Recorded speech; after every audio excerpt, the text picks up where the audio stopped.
E aí pessoal, tudo bem com vocês? Eu espero que vocês estejam maravilhosamente bem e hoje eu lhes trago a final antecipada da Copa do Mundo de 2025. Eu chamo esse confronto de final antecipada porque os dois jogadores são dois grandes favoritos a vencer o evento como um todo. Nós temos Levon Aronian, que é bicampeão da Copa do Mundo, tá? Buscando aí vencer o evento pela terceira vez. E nós temos o Arjun Erigaisi, que é o jogador melhor ranqueado que tá jogando esse torneio que restou, né, dentre os competidores, né? Então, o jogador que vencer esse confronto muito provavelmente se torna aí o vencedor do evento como um todo, ou pelo menos se torna um grande favorito para vencer o evento. E caso os jogadores se enfrentassem mais tarde nesse torneio, provavelmente iriam eliminando os seus competidores e chegariam ambos à final. No entanto, nós estamos vendo aí quase que uma final antecipada nas oitavas de final ainda do campeonato, né?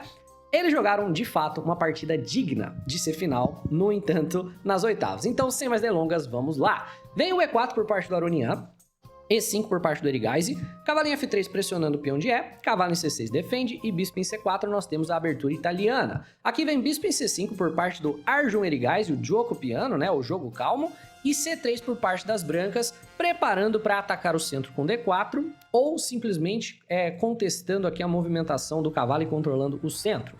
Cavalo em F6 do Erigaisi pressionando o peão de E, e não joga o D4 aqui o Aronian, mas sim peão em D3, que é a variante mais calma, simplesmente defendendo o peão de E4. Nessa posição, o Erigaisi joga peão em A5, que é um dos lances principais por sinal. Pode parecer um lance estranho, né? Mas ele impede que as brancas vão buscar espaço na ala da dama jogando B4 com tempo no bispo, gera a casa de A7 para o bispo futuramente e gera algumas ideias de ataque com dama B8 e dama em A7, que é uma das linhas que pode ser jogada aqui no futuro, como vocês vão ver. Vem o roque por parte do Aronian, peão em D6 por parte do Erigaisi, torre em 1 por parte do Aronian defendendo o peão de E e preparando para jogar D4 sem que o peão caia, ao mesmo tempo que gera a casa de F1 para o cavalo, porque tem uma manobra bem típica aqui na italiana, onde brancas vão trazer o cavalo para a casa de G3 e preparar um ataque na ala do rei. O roque é feito pelas pretas, cavalo em D2 é jogado pelas brancas e vem bispo em E6 por parte do Arjun Erigaisi, propondo uma troca de bispos. Essa troca pode parecer uma troca ruim para você que é um jogador mais iniciante, tá vendo isso? Parece que o jogador de pretas está basicamente aceitando peões dobrados, isso não deveria ser algo bom. No entanto, quando se dobra peões tomando na direção do centro, mantendo os peões conectados, normalmente isso não é mal para as pretas não. Esse peão, por exemplo, é muito mais forte na casa de E6, onde ele controla casas centrais, do que ele era na casa de F7, e isso também acaba abrindo aqui a coluna F para a torre das pretas jogarem, sem que haja necessidade de movimentá-la. Por consequência, quando vem o bispo em E6, o jogador de brancas, né, o Aronian, corretamente avalia que é melhor não abrir a coluna para a torre e não trazer o peão para o centro, e ele recusa a troca jogando bispo em B5, ameaçando tomar o cavalo, dobrando os peões do jogador de pretas. Aqui a linha principal, como eu comentei, é dama B8, né, e já foi jogada essa posição tanto pelo Aronian, jogando de pretas, quanto pelo Erigaisi jogando de pretas, né? Uma linha bem conhecida, dama B8 pode parecer um lance estranho, mas a ideia é jogar dama em A7 e pressionar o ponto F2. Isso daqui, como comentei com vocês, é algo bem conhecido, a teoria padrão aqui da italiana. No entanto, o Erigaisi sem provocação tira o bispo da casa de C5 e volta o bispo para A7, e esse lance é um pouco menos jogado, né? E provavelmente aqui também não tem medo de bispo toma cavalo, pelas mesmas razões já discutidas anteriormente. O peão dobrado, ele não é problemático se ele está indo para o centro e se ele está se mantendo conectado aos seus colegas. Aqui o peão em C6 é bem superior ao que ele seria na casa de B7, né? Por consequência, o Aronian joga cavalo em F1, tá trazendo o cavalo para a ala do rei, e vai fazer a mesma manobra o Erigaisi, cavalo em E7. Vem peão em D4 do Aronian, ameaçando o peão de E, rompendo o centro do tabuleiro, cavalo em G6 segurando o peão, e cavalo em G3 finalizando a manobra o Levon Aronian, ao ponto que vem C6 questionando o bispo, que volta lá para a casa de F1, né? Volta para a casa inicial, onde ele age como uma peça defensiva, no entanto mantém toda a atividade que ele mantinha aqui na casa de B5, porque ele ainda vê toda essa diagonal lá da casa inicial. Mas é muito importante que ele defenda o ponto G2, já que as brancas pressentem que as pretas querem um ataque na ala do rei, já que estão trazendo todo o material para cá. E pretas começam esse ataque, jogam bispo em G4, pressionando o centro do tabuleiro, porque crava o cavalo que defende esse centro, né? Então essa cravada é um pouco incômoda, e as brancas reforçam o controle central, desenvolvendo o bispo para a casa de E3. Nesse ponto, Arjun Erigaisi joga E por D4, certo? O Levon Aronian gasta um pouco de tempo, mas decide que a melhor maneira de seguir é tomando de peão. E o Erigaise joga D5 atacando o centro do tabuleiro e basicamente tentando provocar o Aronian a avançar o peão para a casa de E5 e ele o faz. E é nesse momento que nós finalmente, depois de 16 lances, temos a primeira novidade teórica. Até aqui tudo isso havia sido jogado antes. Cavalinho E4 já havia sido jogado antes, né? E a ideia do cavalinho E4 é se você tentar questionar esse cavalo aqui, as pretas podem apoiá-lo, por exemplo, jogando um F5, e aí você nunca quer tomar o cavalo sem trazer um peão das pretas para o centro. Se você tomar um passant, por exemplo, o jogador de pretos pode tomar de cavalo numa boa, e as brancas têm esse peão isolado. Mas o cavalinho E8 do Arjun Erigaise é um lance, parece passivo, mas tem uma ideia de jogar o F6 e questionar o peão de E, né? E finalmente nós saímos da preparação e vamos jogar xadrez. Nós temos aqui por parte das brancas, depois de muito tempo pensando, bispo em E2, saindo da cravada, sem mexer nos peões em volta do rei, e o F6 do Erigaise, questionando o centro do Levon Aronian, pressionando o peão de E, praticamente forçando o Levon Aronian a uma situação onde ele tem que trocar. Temos peão por, cavalo por, e aqui, quem parece ter levado a melhor na abertura é o Arjun Erigaise, porque o Aronian acaba ficando com um peão isolado no centro do tabuleiro, que é um pouco de um alvo, e ao mesmo tempo o Erigaise tem a coluna F pronta para lançar um ataque, né? A coluna F está aberta, então a torre vai poder ajudar no ataque, enquanto o jogador de brancas tem que jogar somente pela coluna E, que também pode ser contestada posteriormente pelo jogador de pretas, né? As brancas jogam dama em B3, pressionando o peão de B, e o Erigaise julga corretamente novamente que, como o Aronian tá jogando com o peão isolado, troca de peça vai ser melhor para ele. E ao mesmo tempo, já que o Aronian tá jogando com o peão isolado, ele gostaria de utilizar do fato de que ele tem um peão no centro para tentar ativar as peças dele. Ele quer jogar cavalo E5, né? Se por um acaso o Erigaise jogar, sei lá, dama na casa de D7, defendendo o peão de B, vai levar cavalo E5, vai ter que tomar o cavalo, vai desisolar o peão do jogador de brancas, trazer o peão para o centro e vai acabar, na verdade, passando o peão do jogador de brancas. Por consequência, o Erigaise toma o cavalo primeiro, depois de bispo toma, nós temos dama em D7. Então, na prática, tem o peão isolado aqui, o Aronian. Em troca, possui o par de bispos. No entanto, a posição parece um pouco mais fácil de jogar para as pretas. Brancas jogam torre D1, trazendo a torre para o jogo. Vem o H6 por parte do Erigaise, preparando, na verdade, uma manobra bem curiosa, né? Esse peão na casa de H6 para qualquer ideia de bispo G5, mas ele também prepara uma ideia de cavalo em H7 no futuro. E aqui o Aronian pensa, beleza, eu tô com o par de bispos, vamos realinhar esse par de bispos para mirar o seu rei, né? O bispo em E2 não tá fazendo nada, ele só tava lidando com a cravada. Bora passar o bispo para essa diagonal, onde ele pode de fato gerar algum problema. Então bispo em E2, torre em E8, bispo em D3 com tempo no cavalo, cavalo em H4, joga aqui o Arjun Erigaise, colocando na cara do rei do adversário. Por hora, não tá ameaçando nada, mas você não tem nenhuma maneira de tirar esse cavalo daqui, e ele vai constantemente gerar ameaças junto com o outro cavalo, junto com a dama, junto com o bispo e junto com as torres, né? A ideia do Erigaise é jogar cavalo em G4, bispo em B8, mirar todas as peças ao rei do adversário e esperar que a magia aconteça, não por conta própria, né? Mas algum sacrifício vai começar a aparecer se todas as peças estiverem ao redor do rei das brancas. Brancas, então, jogam F3, justamente para quê? Para dominar a entrada do cavalo. Se jogassem, por exemplo, vamos dizer, bispo B1, teriam que lidar com a ameaça chata de cavalo G4, né, que já começa a gerar alguns teminhas de sacrifício, já começa a pressionar. Não dá para tirar o bispo daqui, senão já cai F2, por exemplo, né? Então o F3 é um lance necessário, mas que enfraquece casas ao redor do rei. E aí, joga aqui o Erigaise cavalo em H7. Comentamos sobre essa manobra. A ideia de jogar cavalo em H7 é trazer o cavalo para a casa de G5 posteriormente. Vem bispo em B1 das brancas, preparando para montar um estilingue de dama e bispo e tentar o contra-ataque aqui, né? Tentar dar checkmate.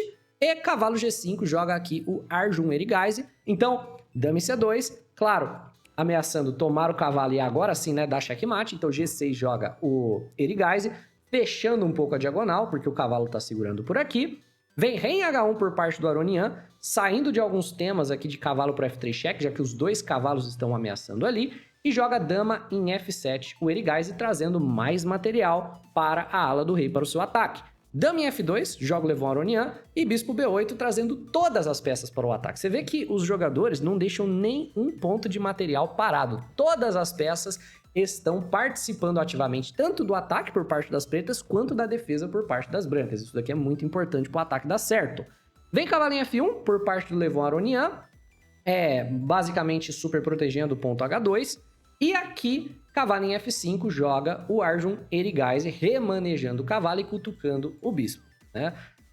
Nessa posição, bispo em D2, joga o Aronian, pressionando o peão de A, e bispo em C7, joga o Erigaize, defendendo o peão.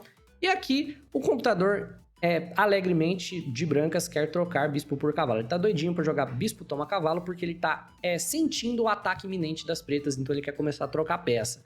Se você toma de dama, por exemplo, o cavalo vem com o tempo na dama, né? Mas ele quer trocar um pouco de peça, que é um conceito muito interessante para você que tá sentindo que vai vir um ataque, né? Você trocar peça alivia um pouco a pressão de ataque. Normalmente, se você tá sendo atacado, você quer trocar peça com o seu adversário. E o Levon Aronian vai seguir o mesmo conceito. Ele joga cavalo em E3, optando por trocar peças também. No entanto, teria sido melhor trocar o bispo do que trocar o cavalo, já que esse bispo é uma peça mais passiva e esse cavalo, na verdade, é uma peça que atua muito bem na defesa do ponto de H2, né? Então aqui o Erigaize decide trocar o cavalo, né? Não era forçado, mas ele decide tomar. Vem bispo por e rei G7. E a ideia desse rei G7 é que agora se bispo toma cavalo, o peão toma de volta, a coluna H facilmente pode ser acessada pelas torres aqui do Erigaize. E sentindo muito a pressão, o Levon Aronian, ele acaba errando, porque a posição pode não parecer, mas ela está à beira de um colapso para o jogador de brancas. E o Aronian erra, jogando dama em F1. E nessa posição, depois de 30 lances de manobras, finalmente tem um arremate, o Arjun Erigaize, por ter de fato trazido todas as suas peças ao ataque do jogador de brancas. Pause o vídeo, veja se você encontra por conta própria. Pretas jogam e ganham. Já aproveita e deixa o like no vídeo e se inscreve no canal se você não for inscrito. E aí, encontrou? Porque se você encontrou, você tá de parabéns. O Erigaize não encontrou com 20 minutos no relógio. Tá que ele não sabia que tinha um arremate, mas ele não achou. O arremate é bispo por H2. E a ideia é que o rei na casa de H2 vai ficar exposto o suficiente para que a dama possa entrar com cheque. Então depois de rei toma, nós podemos jogar torre toma bispo e você não toma de volta sem levar dama em F4 cheque, certo? E aí, torre toma, dama em F4 cheque, a torre cai e o jogador de pretas tem um peão a mais, mas muito mais importante do que o peão, conseguiu expor completamente o rei das brancas.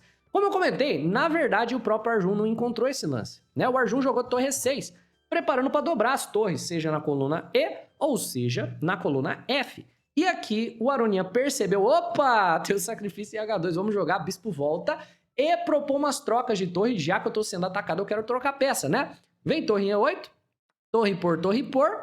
Nessa posição, o Levon Aronian joga peão na casa de A3, que é um lance bem passivo, mas eu imagino que ele tava pensando que aqui não tinha problema, que as pretas realmente não tinham ataque nenhum. Hora de tentar um contra-ataque na ala da dama, mas não, o jogador de pretas claramente tem maneiras de seguir melhorando a própria posição, e ele o faz com H5, com a ideia de jogar H4 e H3, e simplesmente enfraquecer o peão de F. A ideia é que se esse peão chega em H3, peão toma, vai cair F3 com cheque, né? Então o H5 gera ameaça do H4, você não quer mexer nesses peões se você é as brancas, então dama em F2, defendendo a casa de H4, dama em F4 pelo Arjun Erigaize, simplesmente apoiando H4, H3, e aqui o erro final é feito, né? O jogador de brancas já tá numa situação complicada, mesmo que ele joga um lance que não tem problema, vai vir o H4, depois vai vir o H3, e realmente a situação das brancas é uma situação muito complicada. No entanto, nessa posição joga o naturalíssimo torre 1, Levon Aronian, querendo trocar peças para aliviar o ataque, só que esse lance perde. Esse lance, na verdade, perde uma torre inteira. Esse é o segundo momento dessa partida. Eu quero que você pause o vídeo e eu quero que você tente encontrar por conta própria o arremate para as pretas. Enquanto você pensa, vou fazer um pequeno merchan, né? Caso você tenha interesse em tabuleiro de xadrez, caso você tenha interesse em relógio, jogo de peça ou livros de xadrez, no canto inferior esquerdo tem a aba Shopping aqui, tá? Dá uma olhada caso você tenha interesse, tem vários produtos muito interessantes a preços legais. E agora que eu fiz o meu merchan e você não pulou, tenho certeza que não pulou, meus parabéns para quem viu o arremate. Cavalo em H3, que lindeza de lance, né? Lance muito bonito que ganha uma torre limpa. Qual é a ideia do lance? A ideia é a seguinte, o cavalo na casa de H3 tá pressionando o bispo, tá pressionando a dama, mas ainda assim ele não deve ser capturado. Se você captura o cavalo, nós jogaremos torre e toma torre, e o objetivo do cavalo em H3 é a mesma coisa que um peão faria aqui, né? A gente queria jogar H4 e H3, a gente queria ter um peão nessa casa. Então o cavalo nessa casa faz a mesma coisa. Estamos tirando o peão de G daqui para pressionar o peão de F. Então torre toma e dama para F3 é mate. Então, se você tomar o cavalo e eu tomar a sua torre, você não pode tomar de volta, né?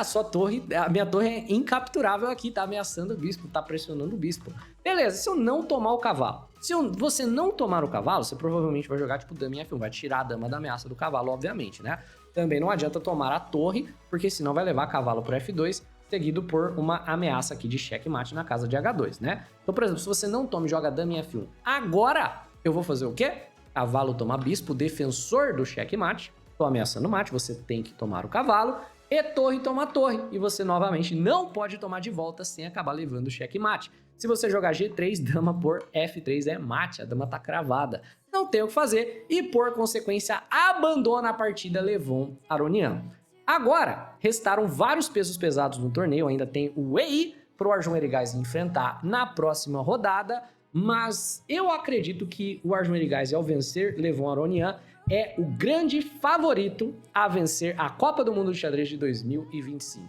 Discute aí nos comentários se você concorda comigo. Se você discorda, né, me diga por quê. Seja respeitoso, por favor. Um abraço e até a próxima. Valeu, falou, até mais.